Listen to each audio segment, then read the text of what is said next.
யெகோவா என்னும் நாமத்தை உடைய தேவரீர் ஒருவரே பூமி அனைத்திலும் உன்னதமானவர் என்று மனுஷர் உணரும்படி என்று ஆசாபு இந்த சங்கீதத்தை பாடும்போது சொல்லுவதை பார்க்கிறோம். இஸ்ரவேலுக்கு எதிராக அநேக ஜாதியினர் இருக்கிறார்கள் என்பதையும், அவர்கள் மத்தியிலே கர்த்தர் இஸ்ரவேலரை பாதுகாக்க வேண்டும் என்பதையும், அவர்கள் எல்லோரும் உணர வேண்டும் என்பதையும், அவர் ஒருவரே, யெகோவா ஒருவரே பூமி அனைத்தின் மேலும் உன்னதமானவராய் இருக்கிறார், அவர் இஸ்ரவேலர்களை பாதுகாப்பார் என்பதை உணர வேண்டும் என்பதையும் இந்த சங்கீதத்துல ஆசாபு பாடுகிறதை பார்க்கிறோம்.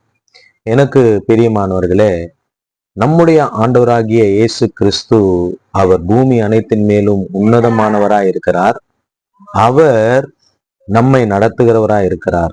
அவர் நம்மை நடத்தும் பொழுது, அவருடைய பாதுகாப்பில, அவருடைய அரவணைப்புல நாம் இருக்கும் பொழுது, அவர் நிச்சயமாக நமக்கு எதிராக எழும்புகிறவர்களை வெக்கி கலங்கி தலைகுனிய செய்து நம்மை உயர்த்த வல்லவராய் இருக்கிறார்.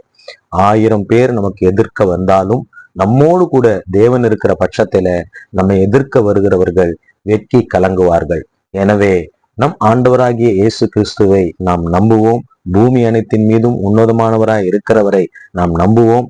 அப்படி நாம் நம்பும் பொழுது நமக்கு எதிராக எழும்புகிற மனுஷர்கள் உணரும்படி கர்த்தர் செய்து நம்மை உயர்த்தியும், நமக்கு எதிராக எழும்புகிற சகல வல்லமைகளையும் வெக்கி கலங்கி தலைகுனிய செய்தும் ஆசீர்வதிப்பார்.